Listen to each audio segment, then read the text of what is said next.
அவனுக்கு இன்றைக்கி நடுவில் என்ன பார்க்க போகிறோம் பார்த்தீங்கன்னா ஏறு தான் ஓட்ட போகிறோம். ஏறு ஓடுறதுக்கு 8 மணிக்கு எரம மாதிரி தூங்கிட்டு வந்து நிற்கிறடா அப்படின்னு எங்கள் அப்பா ஒரு 2 திட்டு. ஏன்னா நைட்டே வந்து சொல்லியிருந்தாரு காலையில் வந்து ஏறு ஓட்டணும் அப்படின்னு சொல்லிட்டு ஏறு ஓட்டணுமா அப்படின்ட்டு நினச்சின்னு தோணும். காலையில் அந்த பார்த்து 8 மணி ஆகிட்டுக்குது. எங்கள் மச்சான் வந்து பக்கத்தில் உட்காந்து ஏன்டா டேய் எரும மாட்டு பயிலே தாத்தா வந்து ஏறு ஓட்டுனுக்கிறாங்க உனக்கு என்னடா தூக்கம் வேண்டி கிடைக்குது அப்படின்ட்டு 2 திட்டு எழுப்பி விட்டு போனான். எழுந்து வெளியே போய் பார்த்தா வெயில் உச்சக்கோட்டையில் அடிக்குது. நெக்ஸ்ட் வந்து இந்த காஸ்ட்யூம் என்னென்னு பார்த்தீங்கன்னா நம்ம தளபதி விஜய் வந்து கில்லி படத்தில் போட்டுன்னு இருப்பார்ல அவங்க வீட்டில் வந்து அந்த காஸ்ட்யூம் தான் ரீக்ரியேட் பண்ணலான்னு நினச்சேன். நான் பயங்கரமான தளபதி ஃபேன் நம்மன்னு எல்லாருக்குமே தெரியும். அதுக்கு மேலே நம்ம சேனல் யாராவது சப்ஸ்கிரைப் பண்ணுங்கள், லைக் பண்ணுங்கள், ஷேர் பண்ணுங்கள், கமெண்ட் பண்ணுங்கள். நீங்கள் வந்து நினச்சின்னு இருக்கலாம் இவன் வந்து 2 சால் ஓட்டிட்டு அவங்க அப்பா கிட்ட வாங்கி 2 சால் ஓட்டி ஏறு ஓட்டுறது வீடியோ பிடிச்சி போட்டு இவன் தான் ஓட்டினாட்டு கிரெடிட் வாங்கலாம்னு நினைக்கலாம்.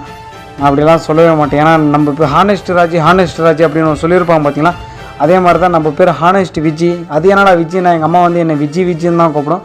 நான் ஹானஸ்ட்டாக சொல்லுவேன்.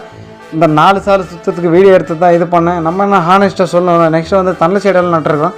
அதில் வந்து வெயில் காலம் வர்றதுனால கொஞ்சம் காஞ்சி போயிருக்குது. பட் இந்த தட்டு பாருங்கள் செம்மையாக இருக்குது. இப்போ வந்து இந்த தட்டு நான் வச்சுருந்தீங்கன்னா நிறைய ரேட்டு போகும். ஏன்னா யாருமே மூவியில் சீமாட்டுக்கெல்லாம் வந்து பூசா வாங்கி இது பண்ணுவாங்களே, அதுக்கு வந்து இந்த தட்டு வச்சுருந்தீங்கன்னா நீங்கள் விற்கலாம், டிமாண்ட் பண்ணலாம்.